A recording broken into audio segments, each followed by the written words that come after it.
Proceso biológico regulado genéticamente por el cual un organismo adquiere su forma. Eso se llama proceso o movimiento morfogenético. Y entonces dejamos ahí unos ejemplos, ¿no? A ver, primero dijimos inducción.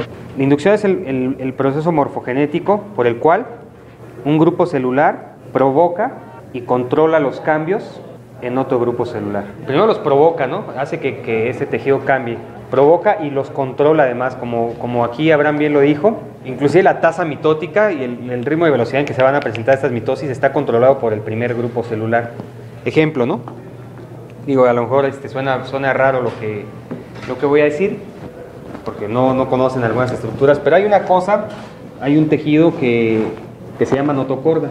Sobre esta notocorda hay otro tejido, y estos son varias células, aunque lo vean así, ese puntito es un grupo celular.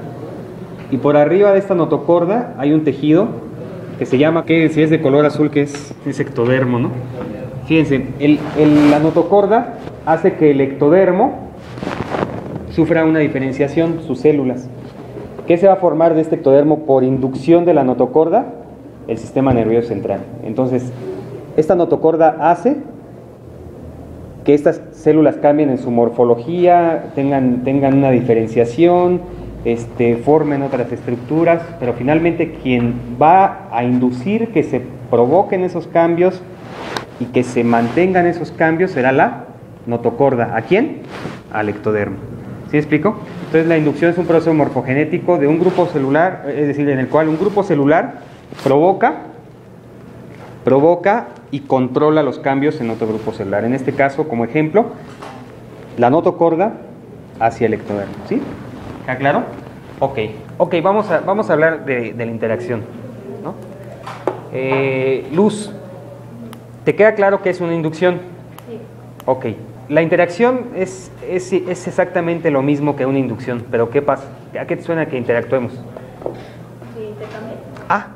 Muy bien. En el caso de la notocorda, como lo tengo tal cual allá, la notocorda no se inmuta, ¿verdad? Porque el ectodermo cambie o porque esté secretando sustancias, ella no se modifica. Pero el que se modifica es el ectodermo. En una interacción, ¿qué pasa? Ambos tejidos, ¿qué? Se modifican, ¿verdad? Entonces vamos a poner un ejemplo. Luz. Para que se forme el riñón, hay dos cosas que, aunque vienen del mismo mesodermo, son dos estructuras embrionarias diferentes. Uno se llama yema ureteral, así lo voy a poner. Esta es la yema ureteral y alrededor existe una masa de células que se conoce como blastema metanéfrico. No me entiendes, ¿verdad? Estoy seguro que no. Voy a ponértelo más claro. El proceso para la formación de riñón es una interacción de estas dos estructuras, de la yema ureteral y el blastema metanéfrico. Son dos grupos de células diferentes, ¿verdad? Derivan del mismo mesodermo, pero son dos estructuras diferentes, ¿ok? ¿Qué va a pasar? Bueno, para que se forme el riñón, va a aparecer por inducción de esta yema ureteral, en la parte más distal, esta yema ureteral va a hacer que en este blastema metanéfrico se haga una condensación de células, que se llama caperuza metanéfrica, ¿no? ¿Ok? Esta caperuza metanéfrica va a inducir a su vez que esta yema ureteral se divida. Ahora, en vez de una yema ureteral, tenemos que esta yema ureteral se ramificó y ahora tenemos dos ramas. Estas dos ramitas van a inducir a que se formen dos nuevas caperuzas metanéfricas. Estas caperuzas metanéfricas, a su vez, van a inducir a que esta yema se vuelva a ramificar. Muy bien. Se ramificaron. ¿Ves? ¿Por qué? Por inducción de las caperuzas metanéfricas, ¿no? Estas cuatro yemitas que tenemos ahora de la yema ureteral, o estas cuatro ramificaciones, van a formar cuatro nuevas caperuzas metanéfricas. ¿Sí? ¿Qué va a pasar?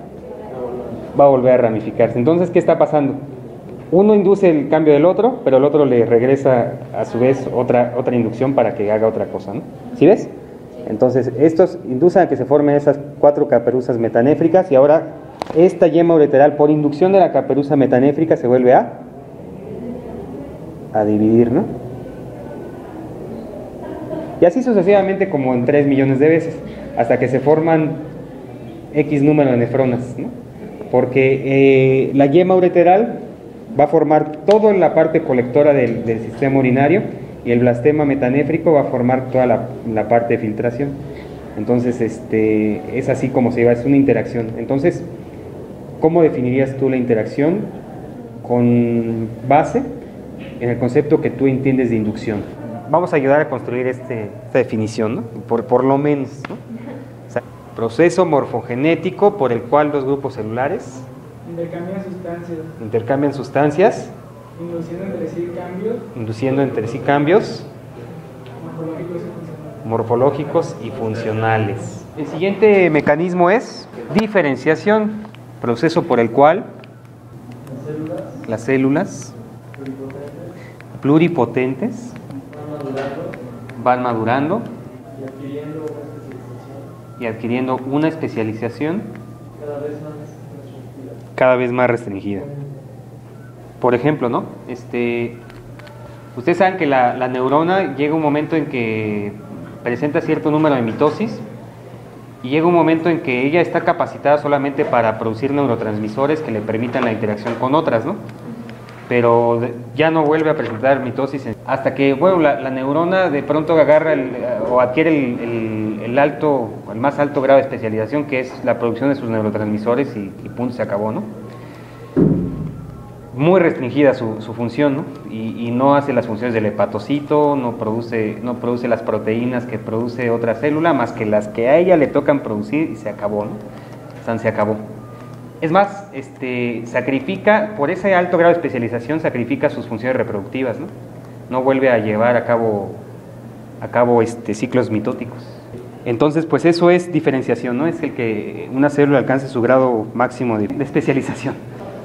Dinos, Víctor, ¿qué encontraste tú por crecimiento? Acción de tomar aumento natural y proliferación celular. O sea, está bien, está muy bien simplificado eso, nada más que hay que entender dos términos que son necesarios para comprender crecimiento. Un término es hiperplasia y el otro término es hipertrofia. ¿Verdad que sí? O sea, un grupo celular crece a expensas de estas dos cosas, o crece a expensas de hiperplasia o crece a expensas de hipertrofia. Y ahorita Luz nos va a decir la diferencia que hay entre esas dos. O sea, lo que quiso decir esta Luz, que estuvo perfecto, fue que en uno de estos dos términos, el crecimiento se da a expensas de que la célula crece en volumen, ¿no? o por el aumento de sus productos de síntesis, ¿no? Se infla, ¿no? Pero en el otro crecimiento dice que crece ese tejido a expensas de que presenta ciclos mitóticos y otra célula hasta que se hace un montón de células, ¿no? Ustedes sepan que el músculo, muchachos, los miocitos no presentan ciclos mitóticos como tal. Si tú te puedes hacer pesas, el miocito empieza a sintetizar una gran cantidad de glucógeno, se infla y se pone hipertrófico. ¿Han escuchado ese término? Que dicen, no, ese cuate está bien hipertrófico, ¿no? Entonces la hipertrofia es el crecimiento a expensas de los productos de síntesis de una célula. Caso, pues el músculo, ¿no? El músculo crece a expensas de eso. Tú dejas de hacer pesas, el glucógeno muscular se va y otra vez vuelve a estar como yo, ¿no? El tejido adiposo, fíjense que el tejido adiposo es interesante porque él presenta ambos tipos de crecimientos, ¿no? El tejido adiposo hasta cierto momento empieza a almacenar lípidos y crece por hipertrofia, se hipertrofia el tejido adiposo, pero llega un momento en que ya no cabe más grasa en ese adiposito y ¡plup!, presenta un ciclo mitótico y entonces aumenta su población y vuelve a tener capacidad para seguir aumentando y ¡pum!, aumenta su población y así. Entonces el tejido adiposo es un buen ejemplo de ambos, ¿no? Crece por hipertrofia y por hiperplasia. En la etapa embrionaria mucho el crecimiento se da por hiperplasia, ¿no? O sea, porque están dando ciclos mitóticos para formar nuevas células. Eso es muy típico del tejido embrionario, ¿no? La hiperplasia. La mayoría de tumores malignos crece por hiperplasia, ¿no? Aumenta la célula cancerosa, presenta ciclos mitóticos, solamente que tiene bloqueado uno de los mecanismos que me van a escribir a continuación, que es la apoptosis. ¿Qué es la apoptosis? Esta todo el mundo la encontró, ¿verdad? Es una definición muy simple de una muerte celular programada. Toda vez que la célula cumplió su función, que en el caso del tejido embrionario y remodelar espacios, sufren apoptosis y dejan ahí una cavidad o lo que tengan que dejar, ¿no? Entonces la apoptosis es el mecanismo morfogenético por excelencia para la formación de cavidades. Eso es muy típico, ¿no?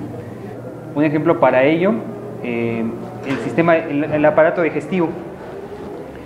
El aparato digestivo deriva de una hoja blastodérmica que se llama endodermo, y yo lo voy a poner aquí, ¿no? Supongamos que esto es el endodermo. Después de la tubulación se forma el tubo digestivo, pero es muy primitivo, ¿no? Y tiene células endodérmicas. Lo voy a poner de esta manera. Sucede que este tejido, más o menos por ahí de la séptima semana, entre la sexta y la séptima semana, empieza a presentar ciclos mitóticos. Este es el tubo digestivo y esta es la luz del tubo digestivo. ¿Lo ven? Empieza a presentar ciclos mitóticos de manera que la población de estas células aumenta. ¿Y qué pasa? ¿Qué está haciéndole a la luz? Se cierra por completo la luz de esta víscera, ¿no? Entonces, a este proceso se le conoce como reepitelización. Pero después, pues la luz del tubo digestivo tiene que volver a recanalizarse. ¿Qué hace? Pues las células que están aquí adquieren su grado de especialización, la que tengan que adquirir. Si es un enterocito, pues es un enterocito. Si es una célula clara del estómago, pues una célula clara. Si es una célula de Panet, pues una célula de Panet. Entonces adquieren su diferenciación, pero las que están aquí sufren apoptosis y dejan ya diferenciado ese epitelio, ¿no? Entonces se apoptosa y cumplen con eso y remodelan todo el epitelio, ¿no? ¿Sí ven? Pero en lo que están adquiriendo esa diferenciación, pues se juntaron todas y después murieron otras para dejar a las que sí eran competentes y ya. Entonces apoptosis es una muerte celular programada. No es tan simple como decir bueno, pues no sirve para nada esa célula, pues elimina. No, o sea, la función que tuvo esa célula fue remodelar un espacio. Porque luego decimos, bueno, pues si no sirve, se apoptosa. No es cierto, ¿no? O sea, cumplió con la tarea de remodelar un espacio. Eso fue lo único, ¿no? Entonces la apoptosis sí sirve, ¿no? No es un mecanismo así al azar. La necrosis no es programada. Es una lesión inclusive, ¿no? Pero la apoptosis es un movimiento morfogenético que hace que se adquiera una forma. ¿Sí se entiende la diferencia? Necrosis y apoptosis.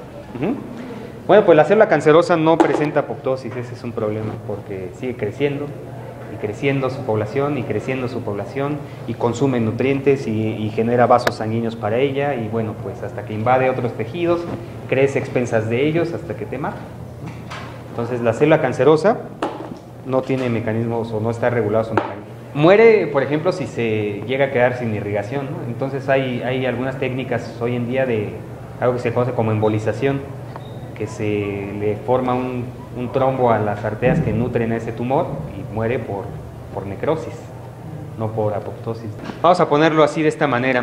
La migración es el cambio de posición anatómica de un grupo celular o el cambio de posición anatómica de un grupo celular, ¿no? Ejemplo, las células sexuales, su origen es, ¿te acuerdas, Gustavo? Que el origen de las células sexuales es en una estructura embrionaria que se llama saco vitelino, migran por el mesenterio dorsal hasta la cresta gonadal, ¿no? Pero bueno, eso si quieren ahorita no tomen nota de ello, lo vamos a revisar. La célula sexual es una célula que migra. El melanocito, ¿saben qué es el melanocito? El melanocito es la célula que se encarga de dar pigmento a tu piel. El melanocito migra desde un sitio que se llama la cresta neural y se ubica en diferentes sitios de la piel, pero su origen no es aunque inicialmente sí es ectodérmico, después se migra de la cresta neural hacia la piel otra vez. Otro ejemplo, pues las células de Langerhans, que son macrófagos de la piel. Estas células de Langerhans, su origen es médula ósea y terminan ubicándose en piel. Entonces es un cambio de posición anatómica nada más, ¿no? Simplemente esa es la migración. Migra.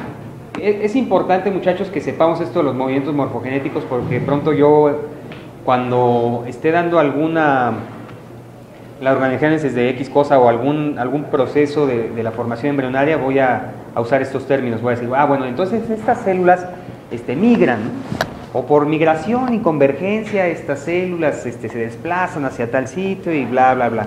Las células del nodo de Hensen gastrulan a través de la fosita primitiva para migrar hacia los extremos cefálico y caudal del embrión. Eso, digo, lo estoy diciendo así como lo explico en clase cuando lo estoy dando, ¿no? Pero entonces, para cuando ustedes escuchen estos términos, no se les haga como que estoy hablando en chino, ¿no? ¿Y qué es eso de que se va a diferenciar, doctor? ¿Y qué cómo que apoptosis, ¿no? ¿Sí me explico? Entonces yo ya cuando diga, bueno, pues este es el mecanismo por el cual estas células adquieren esto, bla, bla, bla, bla.